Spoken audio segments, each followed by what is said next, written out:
রহমানের বান্দাদের 12টি গুণ উল্লেখ করেছেন এবং এই গুণাবলী অর্জনকারীদেরকে তিনি পরিচয় করিয়েছেন ইবাদুর রহমান, রহমানের বান্দা বলে।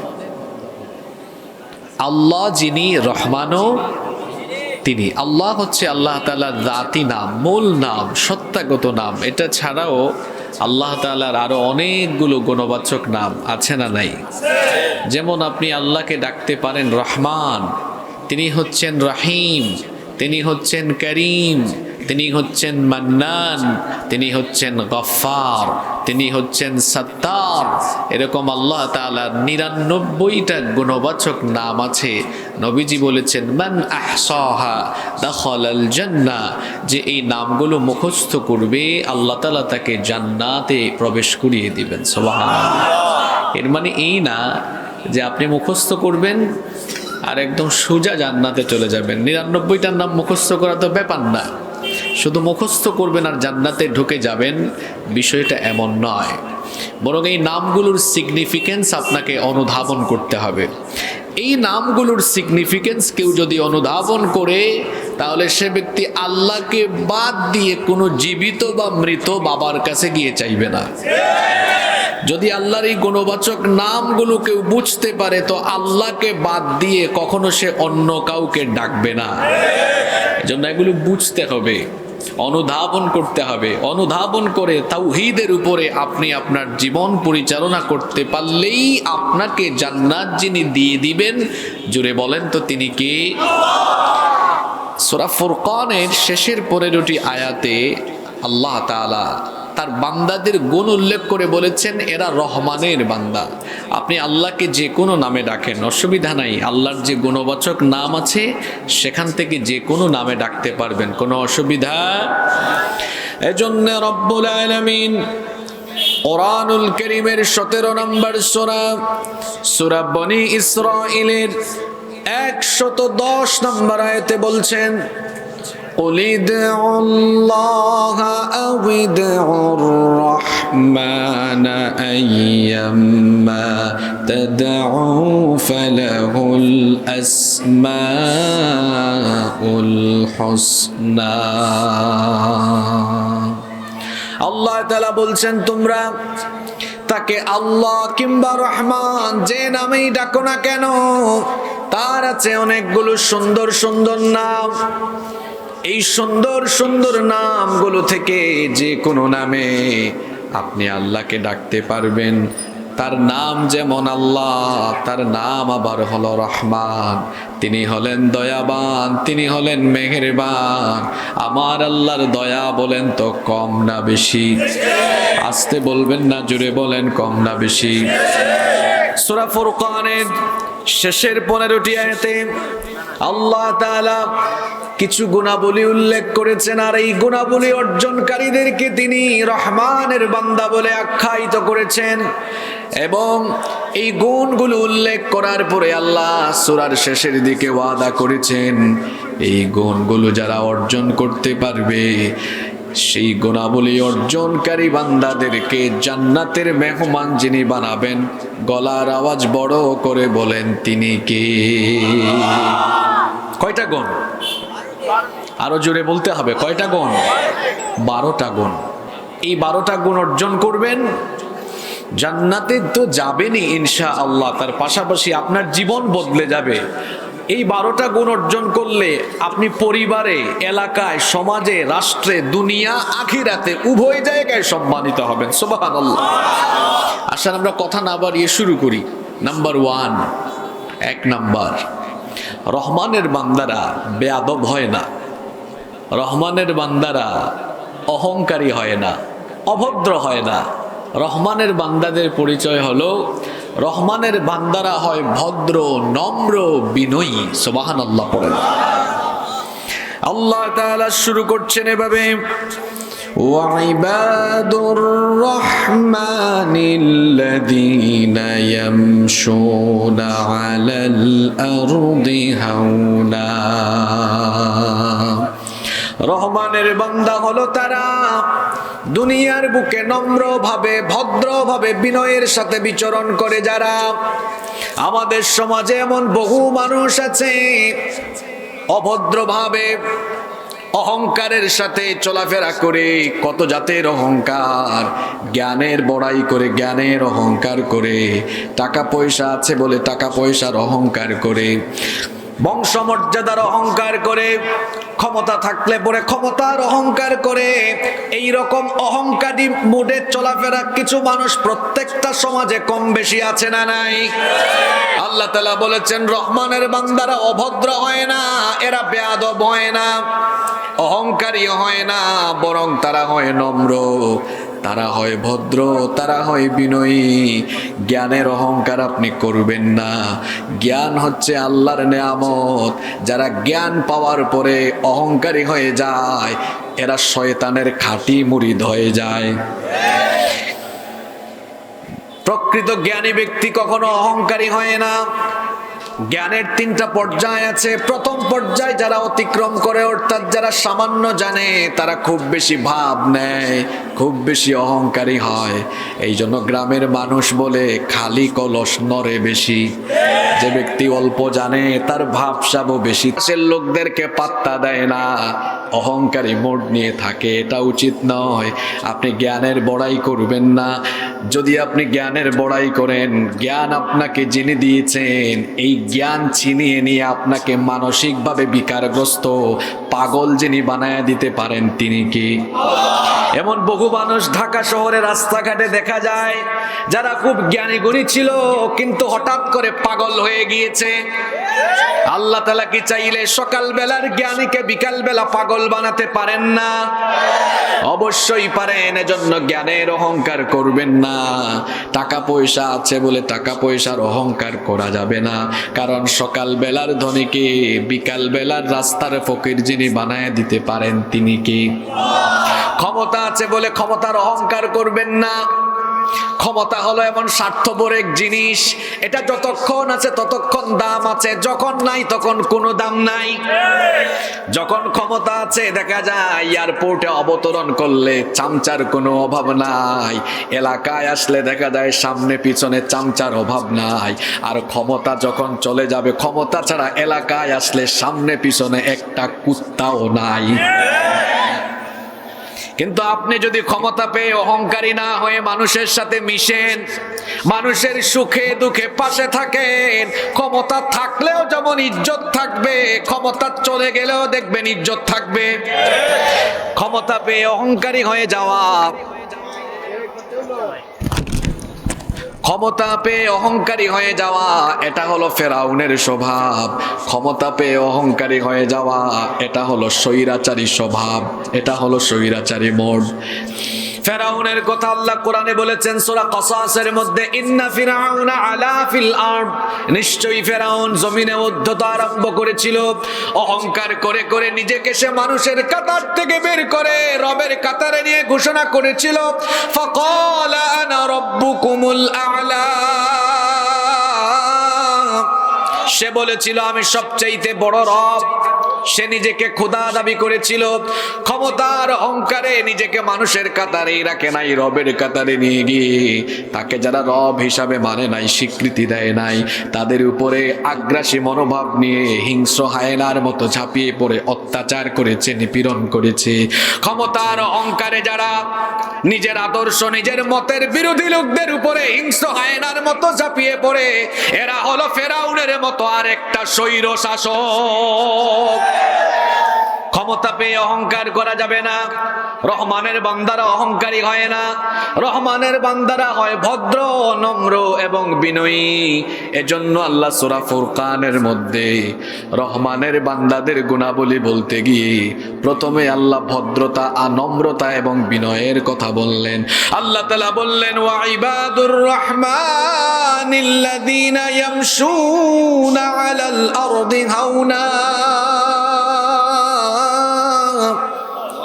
রহমানের বান্দা হলো তারা দুনিয়াতে নম্রভাবে ভদ্রভাবে বিচরণ করে যারা।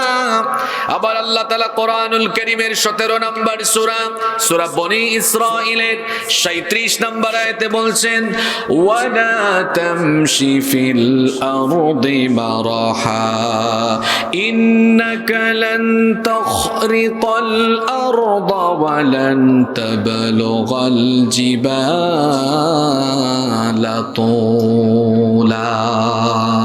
আল্লাহ তাআলা বলছেন, খবরদার জমিনে অহংকারী মুড নিয়ে চলাফেরা করো না। কিসের তো অহংকার?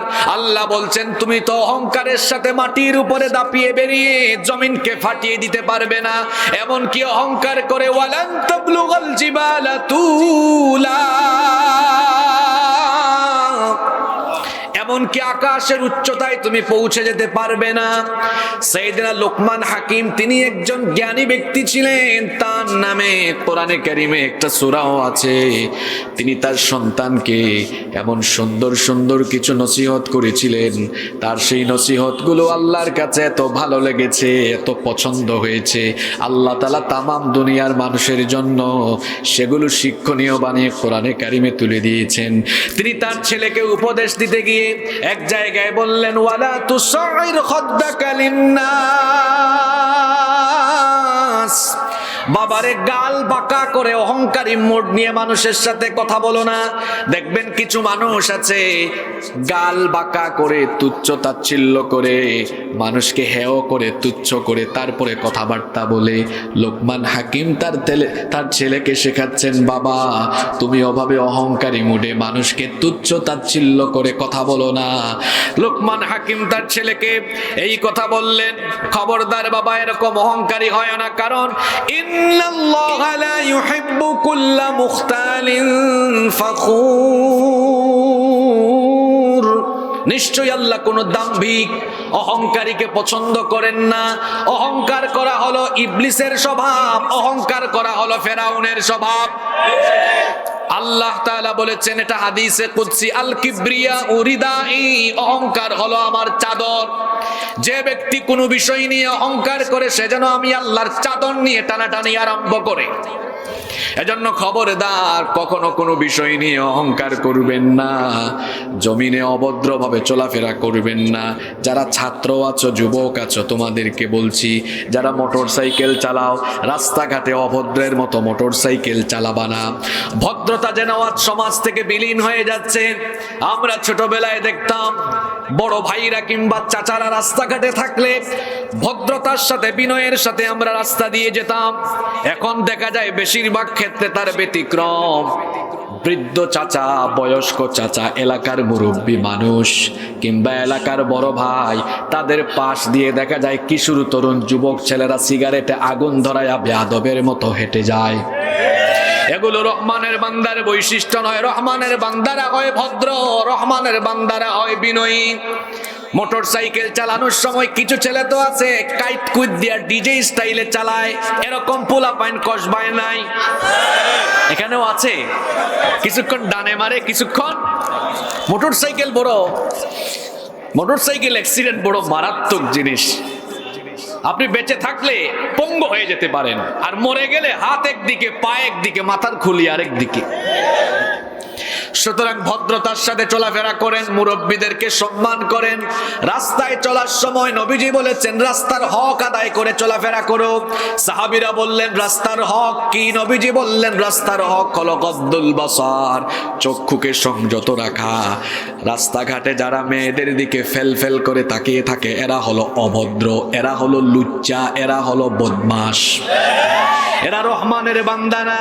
আল্লাহর হাবিব বলেছেন রাস্তা দিয়ে যখন যাবে রহমানের বান্দা তখন চক্ষুটাকে নিচের দিকে দিয়ে দিবে, যার ভয়ে তিনি কে? রাস্তার হক হলো রাস্তা থেকে কষ্টদায়ক বস্তু সরিয়ে দেওয়া। ইমাতাতুল আদা আনিত তরিকি সাদাকা। বুখারীর হাদিসে নবীজি বলেছেন রাস্তা থেকে কষ্টদায়ক বস্তু সরিয়ে দেওয়া এটা হলো সাদকার সমান সওয়াব। সুবহানাল্লাহ। তাহলে আমরা সূরা ফুরকানের শেষের দিকে রহমানের বান্দাদের যে গুণ আছে, প্রথম গুণ জানলাম রহমানের বান্দারা অভদ্র হয় না, ভদ্র হয়। আরো জোরে বলেন, অহংকারী না বিনয়ী?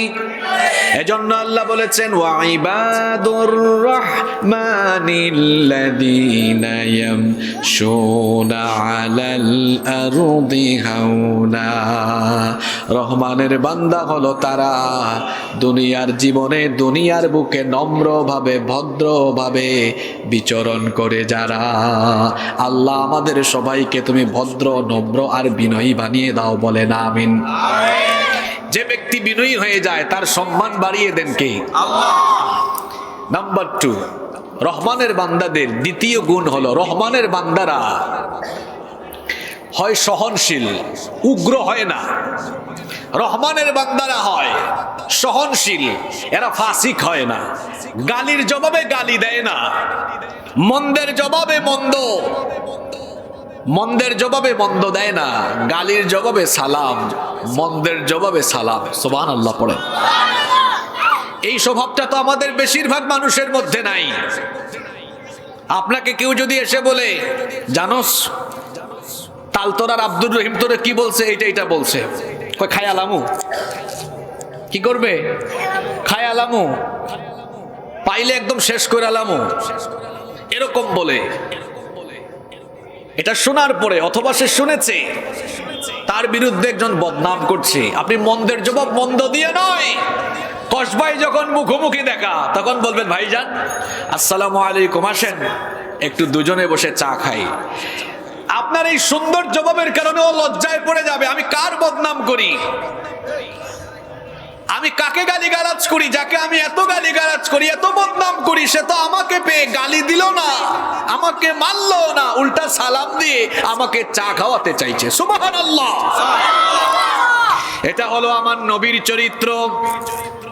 আমার নবীজিকে কাফেররা গালি দিয়েছে, আপনারা কোরআন পড়বেন, কাফেররা বলেছে সাহির, কাফেররা নবীজিকে বলেছে কাযযাব, বলেছে কাহিন, বলেছে শাইর, নবীজিকে পাগল বলেছে, মিথ্যাবাদী বলেছে, জাদুকর বলেছে।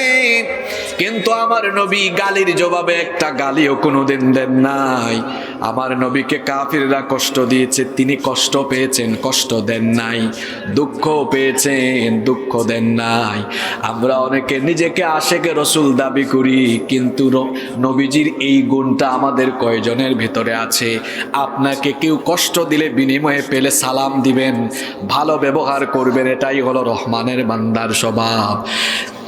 এজন্য আল্লাহ তাআলা পরের অংশে বললেন রহমানের বান্দাদের গুণ হলো ওয়া ইযা খাতাবাহুমুল জাহিলুনা ক্বালু সালামা। রহমানের বান্দা হলো তারা জাহেলদের সম্মুখীন হলে জাহিলদেরকে সালাম দেয় যারা। এখানে জাহিল মানে অজ্ঞ আর মূর্খ বোঝানো হয় নাই, জাহেল মানে হলো এখানে ওই স্বভাবের লোককে বোঝানো হয়েছে যেই সকল লোকেরা জাহিলদের মতো আচার আচরণ করে। কিছু মানুষ দেখবেন শিক্ষিত হয়েও অশিক্ষিতের মতো কথা বলে, তার সবচেয়ে বড় উদাহরণ হলো আমার দেশের শাহরিয়ার কবির। সে ট্রান্সজেন্ডারের পক্ষে 2 দিন আগে কথা বলেছে, আমি গতকাল চুয়াডাঙ্গায় বলে এসেছি। সে যে ট্রান্সজেন্ডারের পক্ষে বক্তৃতা করেছে, তার উচিত কবির তার বাসায় গিয়ে তার বউকে বলা যে দেখো বউ, আমি এতদিন কবির থাকলেও আজকে থেকে আমি মনে মনে কবিরা। তোর বউকে এটা বলে দেখ, তোর বউ তোরে এক মিনিট থাকতে দিবে না, জুতা দিয়ে পিটায় বাসা থেকে বের করে দিবে। তাকে আমাদের মানুষ, আমাদের দেশের মানুষ কিশোর জানি কয়, আপনারাই কইছেন, আমি বললাম না। এটা মুক্তিযুদ্ধে অংশগ্রহণকারী একজন সেক্টর কমান্ডার, তিনিও বলেছেন 71 সালে পাকিস্তানি হানাদারেরা যখন আমার দেশের মা বোনদের উপরে নির্যাতন নিপীড়ন চালিয়েছে, আমার দেশের নিরপরাধ মানুষের উপরে গণহত্যা চালিয়েছে, মুক্তিযুদ্ধে অংশগ্রহণকারী এক সেক্টর কমান্ডার বলেছেন তখন এই শাহরিয়ার কবির পাকিস্তানি হানাদারদেরকে দেশি মুরগি সাপ্লাই দিয়েছে। এই কথা যদি সত্য হয়ে থাকে তাহলে উচিত ট্রাইব্যুনালে এই শাহরিয়ার কবিরকে সম্মুখীন করে এটা প্রমাণিত হয়ে গেলে যুদ্ধাপরাধের অভিযোগে এই শাহরিয়ার কবিরকে শাস্তি দেওয়া, ফাঁসি দেওয়া।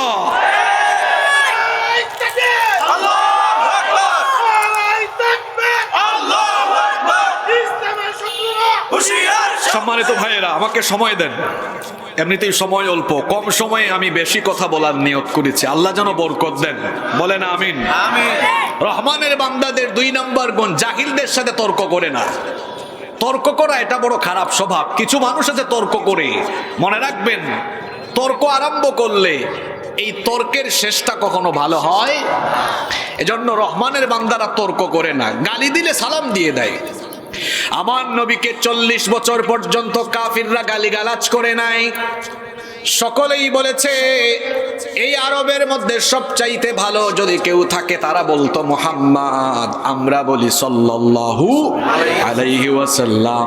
নবীজিকে তারা আল আমিন বলেছে, নবীজিকে তারা সবচেয়ে বিশ্বস্ত এবং আমানতদার হিসাবে ঘোষণা দিয়েছে। এই কোরআনের দাওয়াত যেদিন থেকে নবীজি আরম্ভ করলেন সেদিন থেকে নবীজিকে তারা কাফের, সেদিন থেকে নবীজিকে তারা কাহিন বলা আরম্ভ করলো, শায়ের বলা আরম্ভ করলো, মাজনুন বলা আরম্ভ করলো। আমার নবীকে যখন কাফিরেরা গালিগালাজ করে, ঠাট্টা করে, উপহাস করে, আমার নবীজিকে যখন ব্যঙ্গ করে, আমার নবী যেন এই মন্দের জবাব ভালো দিয়ে দেন, গালির জবাবে তিনি যেন উত্তম আচরণ করেন। এজন্য আল্লাহ আয়াত নাজিল করে নবীজিকে বললেন, কোরআনুল কারীমের 73 নম্বর সূরা, সূরা মুজাম্মিলের 10 নম্বর আয়াতে আল্লাহ বললেন, ওয়াসবির আলা মা ইয়াকুলুনা ওয়াহজুরহুম হাজরান জামিলা। ও নবী, তারা যা বলে আপনি ধৈর্য ধারণ করেন। গালি দিয়েছে বলে গালি দিবেন না, ওরা পাগল বলেছে বলে আপনি তাদেরকে পাগল বলবেন না। আপনারা সূরা কলম পড়বেন, আল্লাহ বলেছেন ফাসাতুবসিরু ওয়া ইউবসিরুন বিআইয়িকুমুল মাফতুন। আপনিও দেখবেন, জগৎবাসী দেখবে, তারাও দেখবে কে পাগল। আপনি গালি দিবেন না। এই স্বভাবটাও তো আমাদের অনেকের মধ্যে নাই। আমাদেরকে কেউ গালি দিলে পাল্টা গালি দেই না, আমাকে গালি দিলে আমি পাল্টা গালি দিব না। এই স্বভাব আমাদের হুজুরদের মধ্যেও আছে। এক হুজুর এক মাহফিল থেকে বলে অমুক কাফের, তো ওই হুজুর শুনলে বলে আমি যদি কাফের হই হে ওয়াহাবি। তো মানুষ কি শিখবে? গালির জবাবে গালি নয়। আমাকে কেউ গালি দিয়েছে, আমি শুনলে বলবো আমার ভাই হয়তো বুঝেন নাই, না বুঝে দিয়েছেন। আমি দোয়া করব আল্লাহ যেন আমার ভাইকে সঠিক বুঝদান করে দেন। আমার কোনো ভাই আমাকে গালি দিলে আমি গালি দিব না, আমার ভাইকে আমি সালাম দিব, আমার ভাইয়ের জন্য আমি দোয়া করব। এটা হলো রহমানের বান্দার স্বভাব। এজন্য আল্লাহ বলেছেন, ওয়া ইযা খাতাবাহুমুল জাহিলুনা ক্বালু সালামা। রহমানের বান্দা হলো তারা জাহিলদের সম্মুখীন হলে জাহিলদেরকে সালাম দেয় যারা। আপনারা এরকম হতে পারবেন তো ইনশাআল্লাহ? আওয়াজ তো ছোট হলো, পারবেন তো ইনশাআল্লাহ? নাম্বার 3 পয়েন্টগুলো মনে রাখবেন। রহমানের বান্দাদের 3 নাম্বার গুণাবলী হলো দিনের বেলা তো অহংকারী হয় না, ভদ্রভাবে নম্রভাবে চলাফেরা করছে বিনয়ের সাথে, আর গালিও দেয় না, কোনো ফাসিকি কাজে জড়ায় না। যখন সন্ধ্যা হয়ে গেল, রাত হলো, রহমানের বান্দার রাত কিভাবে কাটবে? শুনতে আপনারা, রহমানের বান্দা রাত কিভাবে কাটাবে? আল্লাহ তাআলা বলছেন রহমানের বান্দারা রাতের বেলা আড্ডা দিবে না, রাতের বেলা তারা তামাশায় লিপ্ত হবে না, রাতের বেলা নাটক দেখবে না, রাতের বেলা সিনেমা দেখবে না। রহমানের বান্দারা রাতের বেলা রিয়াল মাদ্রিদ আর বার্সেলোনার খেলা দেখবে না। রহমানের বান্দারা রাত 2টা 3টা পর্যন্ত জেগে আইপিএল, বিপিএল, বিশ্বকাপ, ফিফা বিশ্বকাপ দেখবে না। তো রহমানের বান্দারা রাত জেগে জেগে কি করবে? রহমানের বান্দারা নাইট ক্লাবে যাবে না, রাতের বেলা মদের আসরে যাবে না, জুয়ার আসরে যাবে না, গাজার আসরে যাবে না। তো রহমানের বান্দারা তাহলে রহমানের বান্দারা কিসের আসরে যাবে? রাতের বেলা কোন আসরে কি করবে? আল্লাহ শিখায় দিচ্ছেন। আল্লাহ বলছেন, ওয়াল্লাযীনা ইয়াবিতুনা লিরাব্বিহিম সুজ্জাদান ওয়া কিয়ামা। রহমানের বান্দা হলো তারা রাতের বেলা অশ্লীল, ফাহেসা, অনর্থক, বেহুদা সকল কাজকে উপেক্ষা করে রাতের বেলা কিছু অংশ তাহাজ্জুদের নামাজে দাঁড়িয়ে আর আল্লাহকে সাজদা দিয়ে দিয়ে শেষ রাত কাটায় যারা, রহমানের বান্দা হলো তারা। আমাদের রাত কিভাবে কাটে? আমি যখন বিশ্ববিদ্যালয়ে পড়তাম, ইউনিভার্সিটিতে পড়তাম, হলে থাকতাম, হলে থাকাকালীন সময়ে দেখতাম কিছু ছেলে রাতের বেলা ক্যাফেটেরিয়ায় যখন রাতের খাবার খেতে বসে, তখন এক বন্ধু আরেক বন্ধুকে বলে, দোস্ত ঘুম যদি চলেও আসে খেলাটা যেন মিস না হয়, মোবাইলের মধ্যে অ্যালার্ম দিয়ে রাখো, কারণ আজকে রাতে রিয়াল মাদ্রিদ আর বার্সেলোনার খেলা আছে রাত 3টার সময় অ্যালার্ম দিয়ে ছেলেগুলো দেখতাম ইউনিভার্সিটির হলে টিভি রুমে রাত 3টা বাজে উঠে খেলা দেখে, আবার ফজরের আগ মুহূর্তে খেলা শেষ করে ফজরের নামাজ না পড়ে ঘুমায়া যায়। রাতের বেলা জেগে জেগে খেলা দেখলো, ফিফা বিশ্বকাপের সময় ফিফা বিশ্বকাপ দেখে, আইসিসির সময় আইসিসি দেখে, রাতের বেলা নাটক দেখে, সিনেমা দেখে, পর্নোগ্রাফি দেখে। এটা তো রহমানের বান্দার বৈশিষ্ট্য না। রহমানের বান্দার বৈশিষ্ট্য হলো রাতের বেলা তাড়াতাড়ি ঘুমায় যাবে, আর অর্ধেক রাত শেষ হয়ে যাওয়ার পরে কিংবা রাতের শেষ অংশে দাঁড়িয়ে যাবে। রহমানের বান্দা শেষ রাতটা জেগে জেগে তাহাজ্জুদে সাজদা দিয়ে দিয়ে কাটাবে। এই কোরআন যার উপরে নাজিল হয়েছে তিনি ছিলেন কোরআনের বাস্তব নমুনা, কোরআনের প্র্যাকটিক্যাল নমুনা। এই যে কোরআনে আল্লাহ এই কথাটা বললেন, রহমানের বান্দারা রাত জেগে জেগে কাটায়, এর প্র্যাকটিক্যাল উদাহরণ দিয়েছেন মুহাম্মদ সাল্লাল্লাহু আলাইহি ওয়াসাল্লাম। আমার নবীর রাত কিভাবে কাটতো শুনেন। বুখারীর হাদিস, আর এই হাদিসের বর্ণনাকারী সাহাবী নবীজির প্রিয়তমা স্ত্রী আমাদের মা উম্মুল মুমিনিন আয়েশা রাদিয়াল্লাহু আনহা। নবীজিকে আমি আপনি কাছ থেকে দেখি নাই, কিন্তু নবীজির স্ত্রীগণ নবীজিকে কাছ থেকে দেখেছেন। নবীজির প্রিয় স্ত্রী আমাদের মা আম্মা জানা আয়েশা রাদিয়াল্লাহু আনহা হাদিস বর্ণনা করছেন, তিনি বলছেন, কানা ইয়াকুমু মিনাল লাইলি হাত্তা তানফাতার কদামা। তিনি বলছেন রাসূল করিম সাল্লাল্লাহু আলাইহি ওয়াসাল্লাম রাতের বেলা এত দীর্ঘ সময় তাহাজ্জুদের নামাজে দাঁড়িয়ে থাকতেন, দাঁড়াতে দাঁড়াতে আমার নবীর পা মোবারক ফুলে যেত। আমাদের কিছু কিছু মানুষের চেহারা হচ্ছে ঘুমাতে ঘুমাতে চেহারা ফুলে যায়, আর আমার নবীর রাতের বেলা তাহাজ্জুদের নামাজে দাঁড়িয়ে থাকতে থাকতে পা ফুলে যায়। এই হলো উম্মতের সাথে নবীর পার্থক্য। আমাদের ঘুমাতে ঘুমাতে গাল ফুলে যায়, চেহারা ফুলে যায়, আর আমার নবী রাতের বেলা তাহাজ্জুদে দাঁড়িয়ে থাকতে থাকতে পা ফুলে যায়। এই চিত্র দেখে আম্মা জান আয়েশা রাদিয়াল্লাহু আনহা নবীজিকে জিজ্ঞেস করলেন, ওগো আল্লাহর নবী, আপনার তো আগেও গুনাহ নাই, পরেও কোনো গুনাহ নাই, আল্লাহ তো আপনাকে এমনিতেই মর্যাদা দিয়েছেন, আপনি তো জান্নাতে যাবেন, এমনকি আল্লাহ তাআলা আপনাকে জান্নাতের জন্য সুপারিশকারীও বানিয়েছেন। আল্লাহ এত মর্যাদা দিয়েছেন, আপনার জীবনে আগেও গুনাহ নাই, পরেও গুনাহ নাই, নবুয়তের আগেও মাসুম, নবুয়তের পরেও মাসুম, জন্ম থেকে নিয়ে ওফাত পর্যন্ত আপনি মাসুম, কেন এত রাত পর্যন্ত আপনি দাঁড়িয়ে থাকেন? নবীজি উত্তর দিলেন, আয়েশা, এই যে আমাকে আল্লাহ এত সম্মান দিলেন, এত মর্যাদা দিলেন, এই জন্য তো আমার আল্লাহর শুকরিয়া জানানো দরকার, আল্লাহর প্রতি কৃতজ্ঞতা জানানো দরকার। আমাকে যে আল্লাহ এত সম্মান দিলেন, এত মর্যাদা দিলেন, এই সম্মান আর মর্যাদা দিয়ে আমার প্রতি আল্লাহ যে অনুগ্রহ করেছেন, দয়া করেছেন, এর শুকরগুজারি কি আমি প্রকাশ করব না? এই শুকরগুজারি প্রকাশের জন্যই তো আমি রাতটা দাঁড়িয়ে দাঁড়িয়ে রহমানকে সাজদা দিয়ে দিয়ে কাটাই। আফালা উহিব্বু আন আকুনা আবদান শাকুরা, আমি কি আমার রবের শুকরগুজার বান্দায় পরিগণিত হব না? সুবহানাল্লাহ। প্রতিদিন আপনি যে অক্সিজেন গ্রহণ করেন, বর্তমান বিজ্ঞান বলছে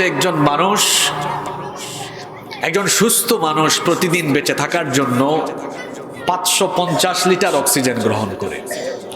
এই 550 লিটার অক্সিজেনের বাজার দাম হলো 5 থেকে 6 লক্ষ টাকা। আমি যদি 5 লক্ষ টাকাও ধরে হিসাব করি, তাহলে রেগুলার আপনি অক্সিজেন গ্রহণ করেন কত লক্ষ টাকার? 5 লক্ষ টাকার। 30 দিনে মাস হয়, তাহলে এক মাসে কত হয়? 150 লক্ষ, 1.5 কোটি টাকা, বছরে হয় 18 কোটি টাকা। আপনার বাপ দাদা 14 গোষ্ঠীর সম্পদ বিক্রি করে এক বছরের অক্সিজেন কিনতে পারবেন আপনি? 18 কোটি টাকার অক্সিজেন কয় বছরে? এক বছরে। তো যার বয়স যত ক্যালকুলেটরে গুণ করে দেখেন, জন্ম থেকে নিয়ে এই পর্যন্ত মিলিয়ন বিলিয়ন ট্রিলিয়ন ডলারের অক্সিজেন নিয়েছেন, আপনি কোনো পয়সা দেন নাই। আল্লাহ তো পয়সা চান না, আল্লাহ শুধু আপনার সাজদা চান, আপনার আনুগত্য চান, ঈমান চান। বাধ্যবাধকতা করে দেন নাই। মান শাআ ফালইউমিন ওয়া মান শাআ ফালইয়াকফুর, যার ইচ্ছা ঈমান আনুক, যার ইচ্ছা না হয় কুফরি করুক, কিন্তু যে যেটা করবে তার সেই সকল কৃতকর্মের ফল যিনি ভোগ করাবেন তিনি কে? নবীজিকে আল্লাহ সম্মান দিয়েছেন, মর্যাদা দিয়েছেন, শুকরগুজারি হিসাবে রাতে ঘুমান না।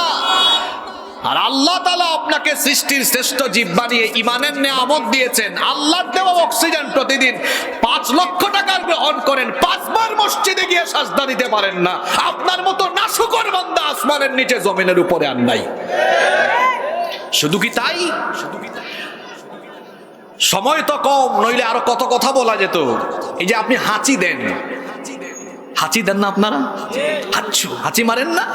ইন্নাল্লাহা ইউহিব্বুল উতাস ওয়া ইউকরাহুত তাথাউব। নবীজি বলেছেন আল্লাহ হাঁচি পছন্দ করেন, হাইও পছন্দ করেন। এই যে হাঁচি দেন, আল্লাহ তাআলা আদম আলাইহিস সালামকে প্রথম বানানোর পরে রূহ ঢুকিয়ে দেওয়ার পরে তিনি হাঁচি দিয়েছেন, আর হাঁচি দেওয়ার পরে তিনি তার মুখ থেকে বের করেছেন আলহামদুলিল্লাহ। এটাও কইতে পারলেন না আলহামদুলিল্লাহ। হাঁচি দিলে মানুষ আলহামদুলিল্লাহ বলে কেন? কারণ এই যে আমরা যে পরিবেশে বসবাস করি, এই এনভায়রনমেন্টে এত ব্যাকটেরিয়া, এত জার্ম, এত জীবাণু, প্রতিটা মুহূর্তে নিঃশ্বাস যখন আমরা গ্রহণ করি কত জীবাণু যে ঢুকে। আমরা তো জীবাণুর গুডাউনে বসবাস করি। নাকের মধ্যে পশম আছে, অনেক মানুষ নাকের পশম উপড়াই ফেলে, তুলে ফেলে। নাকে পশম আল্লাহ এমনি এমনি দেন নাই, নাকে পশম এজন্য দেওয়া হয়েছে যেন অতি বেশি পরিমাণ ধুলাবালু নাকের ভেতর দিয়ে ঢুকে আপনার শরীরে বা ফুসফুসে পৌঁছে যেন আপনার শারীরিক কোনো ক্ষতি না হয়।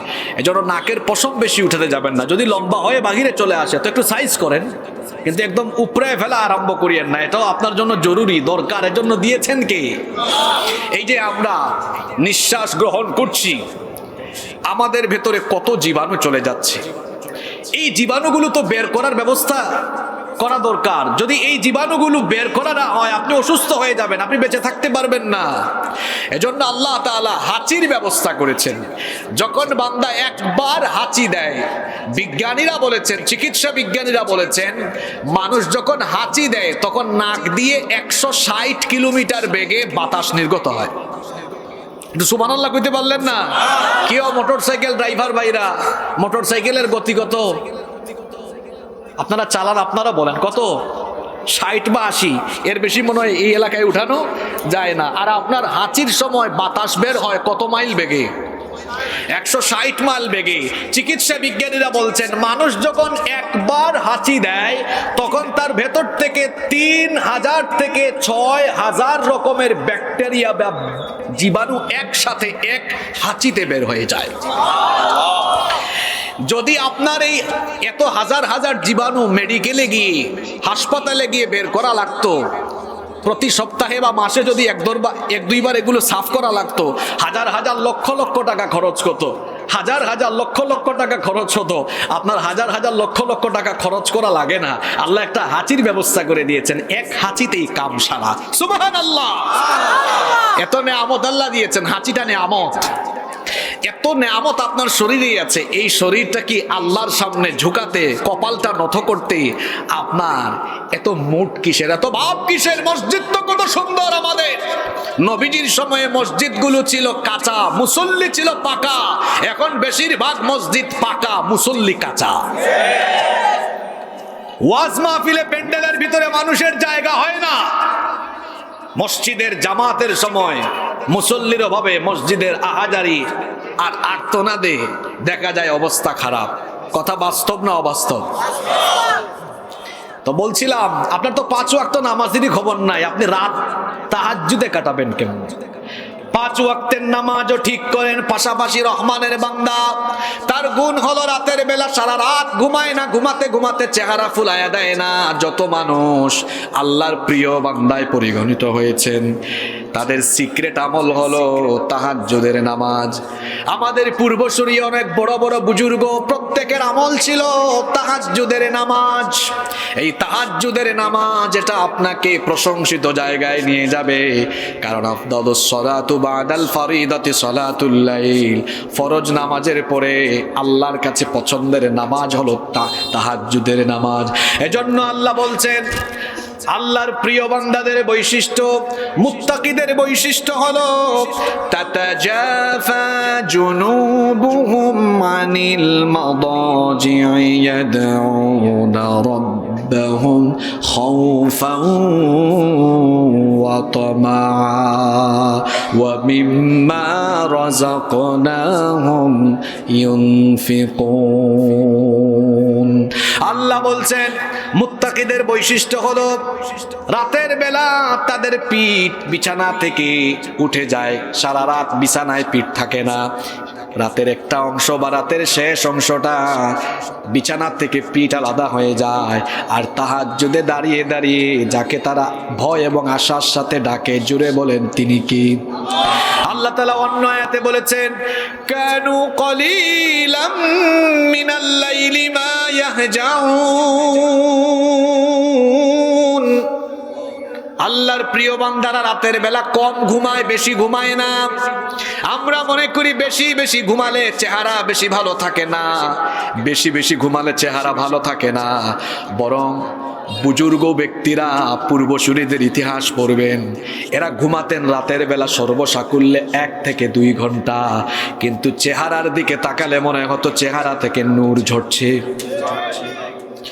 1 থেকে 2 ঘন্টা ঘুমাতেন আল্লাহওয়ালা বুজুর্গ ব্যক্তিরা। রাতের বেলা 1 থেকে 2 ঘন্টা বা সর্বোচ্চ 3 ঘন্টার বেশি ঘুমায় না। আর কিছু মানুষ আছে 10 ঘন্টা 12 ঘন্টা ঘুমায়াও চেহারা দেখতে চোরের মতো লাগে। কিন্তু আপনি দেখবেন এটা হলো রহমানের বান্দাদের বৈশিষ্ট্য, ওয়াল্লাযীনা ইয়াবিতুনা লিরাব্বিহিম সুজদান ওয়া কিয়ামা।